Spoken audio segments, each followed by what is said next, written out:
Hello, artsy friends. Today we are learning about a new artist, and his name is Nils Udo. He is a German artist, and he is still alive today. He began his career painting. He soon realized that he could make art outside. He saw that nature was endangered, and he wanted to focus on environmental art.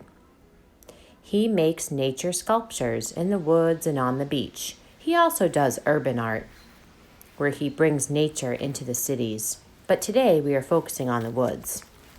He spends time observing his place where he's building the sculpture. He looks at the shadow, light, weather conditions. He believes that nature is already art, and his special touches has a positive impact on the environment.